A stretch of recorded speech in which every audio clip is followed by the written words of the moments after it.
Well, hello my dears, this is Sarah from SheHoldsDearly.com, and today I want to talk about shutters, picking out shutters and the do's and don'ts of that process.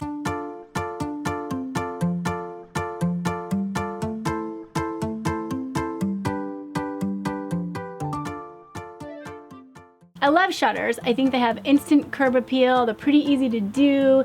You can make your own. We made our own. We're gonna show you a simple tutorial at the end of this video. I think it can make a house a lot more charming and up the resale value.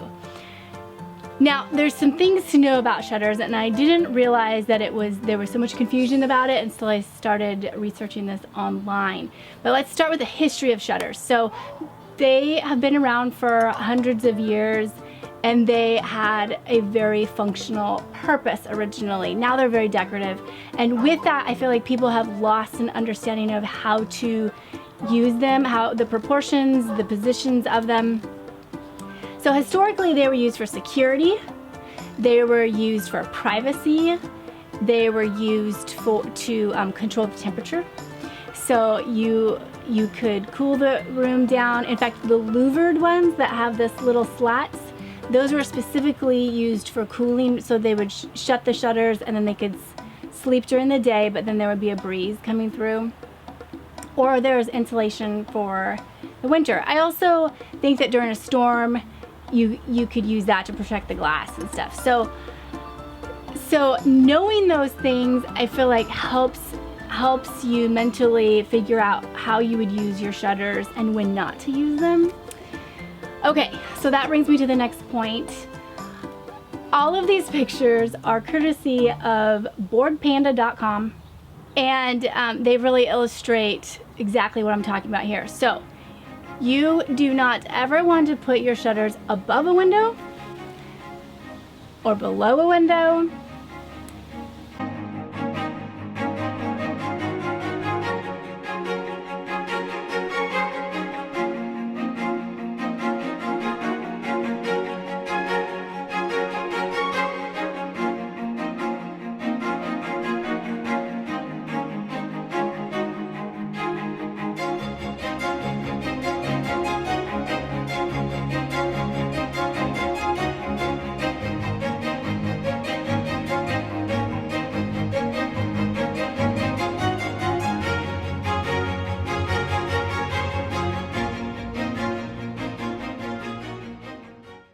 You don't want just one window, you always want a set, and if you can't do a set, don't do shutters on that window. You don't want any of them just floating out in no man's land.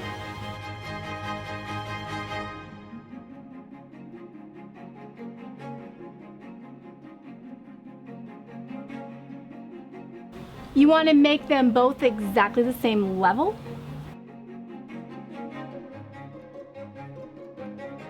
You don't want to layer anything over the top of them, because remember, you're copying the old historical look, which is they should be able to shut, right? If you have a bay window, that's not gonna work. Don't do any shutters on that one.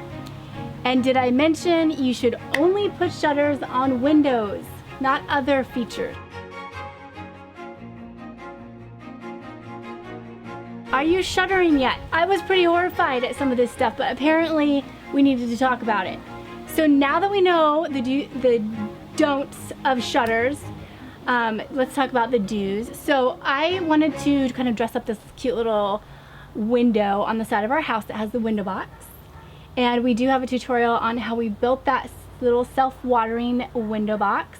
I felt like it could use one more element to dress it up, and I thought shutters would be really cute. So I knew that I needed them to fit between the trim at the top and the trim at the bottom. Now, technically, if you were being historically accurate, you would mount your shutters on the casing. The casing is the frame around the window. You would put them on the casing with hinges, because it was supposed to look like they're gonna close. I put them outside, and I think that's acceptable. You see that a lot, because they're just being decorative. So that's fine. But then I needed to choose a style, I needed to choose a color.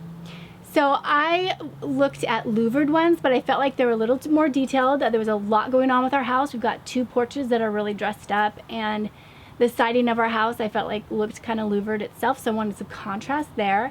I could have done flat panel. I could have done raised panels like the door behind me.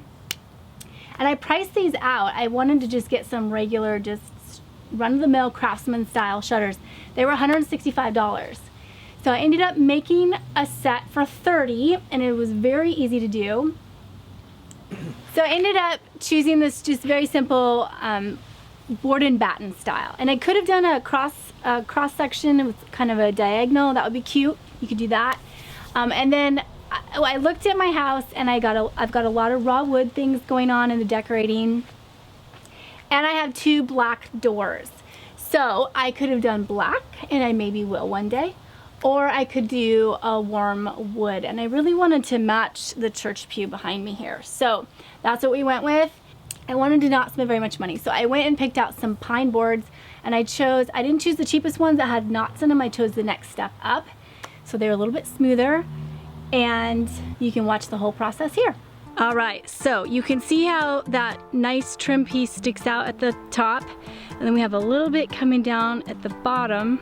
So we're gonna try to fit the R shutter right between the 2 trim pieces, which for us is gonna be 23¼ I determined that I want these shutters to be about 1 foot wide, and so I ended up buying these.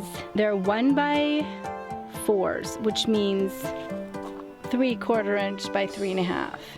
But this will work. I'm gonna do 3 slats, and then I have a 1x2 for my little cross beams. Took just a minute. We ran over to Home Depot, and we're ready to go.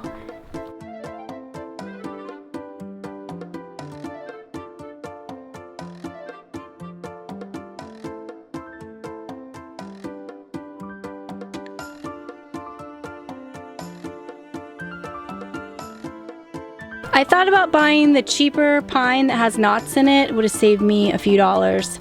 But I ended up going with a little bit nicer pine. Still really inexpensive, but I felt like it would match the wood of the church pew on the porch. There's no knots in that one. Next, we're cutting the cross trim. So it works out to be 10½ inches. We need 4 of these.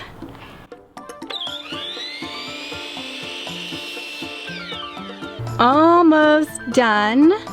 Now we're just gonna clear coat these, and we'll have to, nail them together and get them up in the house.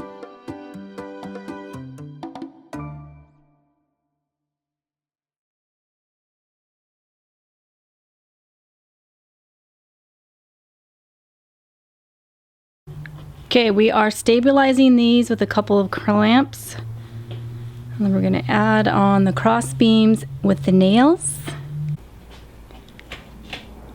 Okay, we have these trim pieces 3½ inches from the top and 3½ inches from the bottom, and we have drawn a line where we want them. Yeah. We are gonna drill 3 pilot holes so that there's a nail going into each of the 3 boards. And we're just testing real quick to make sure that the hole is not too big, which it looks good. All right, now let's talk about hammers for just a second. That one with the waffle look is a what? Framing hammer. Framing hammer, and this one is a finish hammer. Yeah. Because when you hit that last part of the nail into the wood, you don't want to leave a bunch of marks. So you're gonna want to use this one. Okay, so we marked the 3 spots where we want the holes, the pilot holes. We kind of poked a little dent in the wood with a scribe tool, which you don't have to have, but just mark it with a pencil. And now the other 3 are lined up, and we will be marking them as well.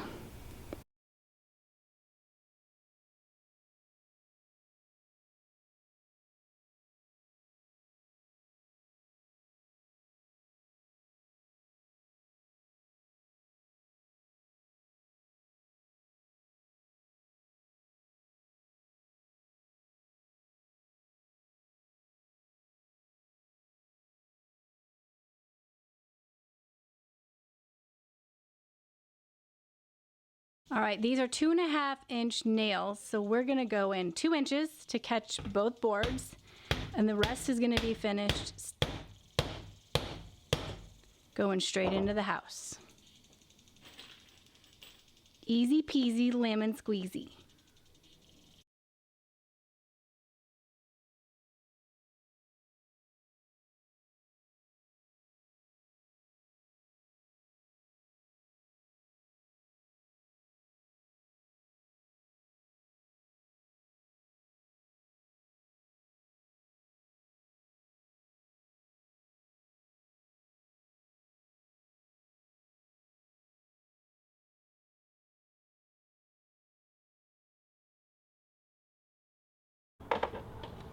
All right, we're ready to install. So we just have the little nails sticking out.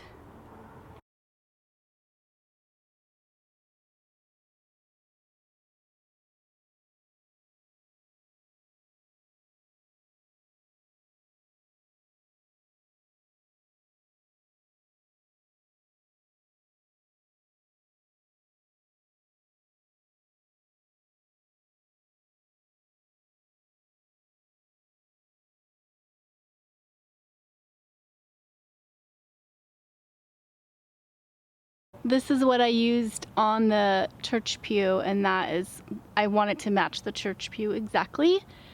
So it's called Spar Urethane. It's oil-based. And it is clear, and it's satin. Although I do think it has a tiny bit of a peach hue, which is okay for what I'm doing now.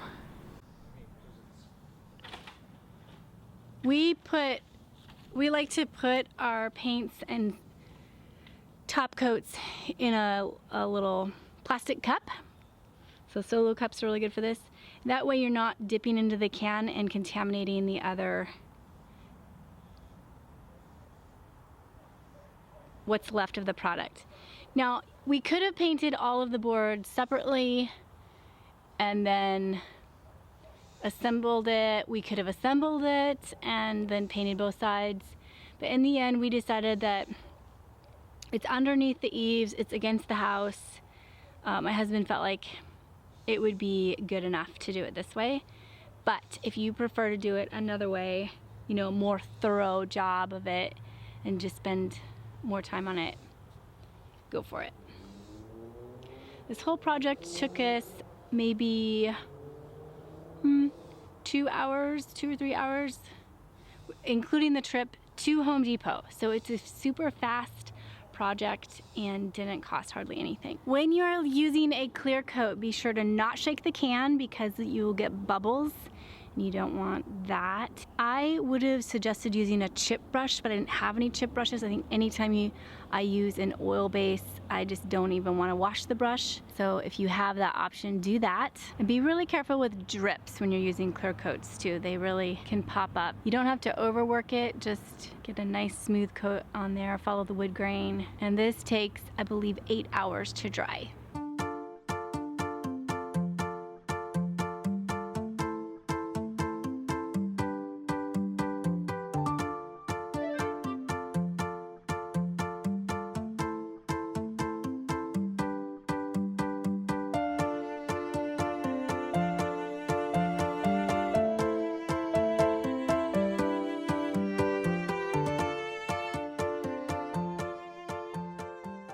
All right, I hope you got some inspiration for your house, and if you are looking to sell, I think shutters are a great idea to look into. Hopefully you got some history there and some idea of what direction you want to go with that. And before you head out, grab the link in the description below. I have a subscribers library, and it has building plans and tutorials and all kinds of other things that we have offered on our site. So you can grab access to all of that if you would like.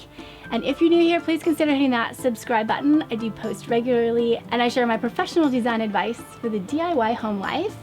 All right, take care. I will talk to you soon.